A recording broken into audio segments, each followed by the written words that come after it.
கர்த்தருக்குள் அன்பான தேவ பிள்ளைகளே, ஆண்டவரும் இரட்சகரும் ஆகிய இயேசுவின் நாமத்தில் உங்களுக்கு என் அன்பின் வாழ்த்துக்கள். இன்னைக்கு இந்த அரைஸ் ஃபார் கிரைஸ்ட் மினிஸ்ட்ரி என்ற யூடியூப் சேனல் மூலமாய் உங்களை கண்டு சந்திப்பதில் மிக்க மகிழ்ச்சி அடைகிறேன். இந்த காலை நேரத்திலையும் யாக்கோபு எழுதின நிருபம் 1வது அதிகாரம் அதனுடைய 12வது வசனத்தை வாசிக்கிறேன். சோதனை சகிக்கிற மனுஷன் பாக்கியவான், அவன் உத்தமன் என்று விளங்கின பின்பு கர்த்தர் தம்மிடத்தில் அன்பு கூறுகிறவர்களுக்கு வாக்குத்தத்தம் பண்ணின ஜீவ கிரீடத்தை பெறுவான் என்று எழுதியிருக்கிறத பார்க்க முடியும். இன்னைக்கு என் மெசேஜோடைய தலைப்பு என்ன தெரியுமாங்க? சோதனையை அதாவது சகிக்கிறவன் ஜெயிப்பான் என்று நான் பேச விரும்புகிறேன். இன்னைக்கு என்னால் இதை தாங்கவே முடியலை பிரதர், என்னால் இதை சகிக்கவே முடியலைன்னு நிறைய பேர் இந்த சோதனைய தாங்கிக்கிட்டு பொறுமையாக இருக்கிறீங்க பாருங்க. உங்களை பார்த்து தான் கர்த்தர் இந்த காலை நேரத்தில் சொல்கிறாரு, நீ தான் ஜெயிக்கிறவனாக இருப்பாய். ஆமீன் சொல்லுங்களேன். நிறைய பேர் இன்னைக்கு சோதனையே எனக்கு வரக்கூடாதுன்னு சொல்லி என்ன பண்ணுறாங்க தெரியுமா? நிறைய காரியத்தை பண்ணுறாங்க. ஆனால் வேதம் என்ன சொல்லுது? நீ சோதனைக்கு உட்படாதபடி விழித்திருந்து ஜெபம் பண்ணனு.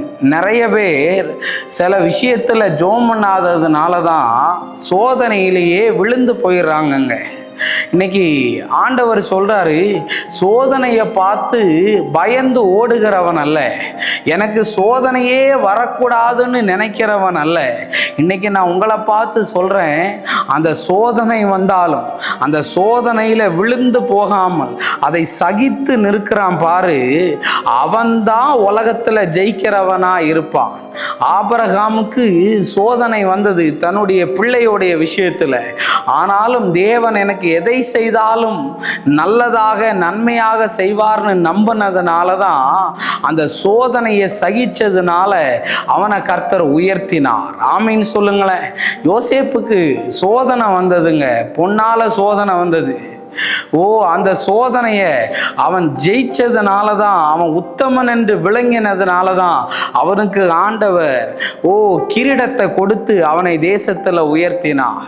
இன்னைக்கு சோதனை, தானியேலுக்கு சாப்பாடு விஷயத்துல சோதனை வந்ததுங்க. அதுல கூட அவன் தைரியமா நின்னதுனால அவனை தேசத்துல கர்த்தர் உயர்த்தினார். இயேசுவுக்கு உபவாசம் இருந்ததுக்கு அப்புறம் சோதனைக்காரனாகிய பிசாசுனால சோதனை வந்தது.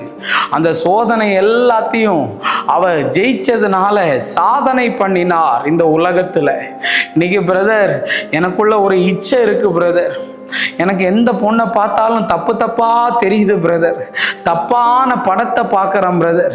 எவ்வளவோ கண்ட்ரோல் பண்ணிட்டும் சில காரியத்துல இருந்து என்னால் வெளியே வர முடியலை, என்னால் ஓவர் கம் பண்ண முடியலை. தப்பு பண்ணக்கூடாதுன்னு நினைப்பேன், ஒழுங்கா வாழணும்னு நினைப்பேன். ஆனால் என்னால் ஒரு கட்டத்துக்கு மேலே முடியலை பிரதர். நான் வெளியில வேணா என்ன எல்லாரும் நல்லவேன்னு சொல்லலாம், ஆனால் உள்ளுக்குள்ள ஒவ்வொரு நாளும் ஜெயிலுக்குள்ள இருக்கிற மாதிரி இருக்கு பிரதர். பைத்தியம் பிடிக்கிற மாதிரி இருக்குது. இந்த சோதனையை என்னால ஜெயிக்க முடியலையேன்னு சொல்றையா? இன்னைக்கு கொஞ்சம் பொறுமையாயிரு.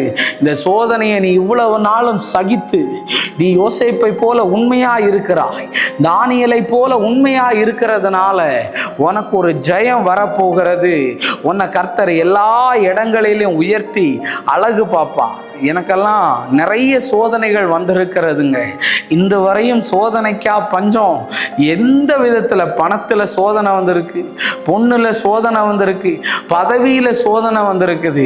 ஆனா அந்த சோதனை நேரங்களிலெல்லாம் அதை ஃபேஸ் பண்றது ரொம்ப கஷ்டம்தான்.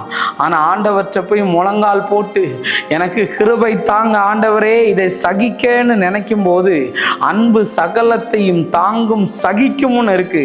அந்த அன்பு எனக்குள்ள ஊற்றப்பட்டு இருக்கிறதுனால, சகித்ததுனால ஜெயத்தோட இருக்கிறேன். இன்னைக்கு சோதனையில இருக்கிற உனக்கு கவலைப்படாத, கண்டிப்பா எல்லாத்துலேருந்து வெளியே வருவேன். கர்த்தர் உன்னை ஆசீர்வதிப்பார். நம்ம ஜெபிப்போமா? அன்பான நல்ல ஆண்டவரே, இந்த நேரத்துக்காக நன்றி சொல்றேன். ஏசப்பா, எல்லா சோதனையிலிருந்து இந்த பிள்ளைகளை கர்த்தர் காப்பாற்றி விடுவீராக என்று நான் ஜெபிக்கிறேன். இயேசுவின் நாமத்தில் வேண்டுகிறேன் நல்ல பிதாவே, ஆமேன், ஆமேன், ஆமேன். God bless you. கர்த்தர் உங்களை ஆசீர்வதிப்பார்.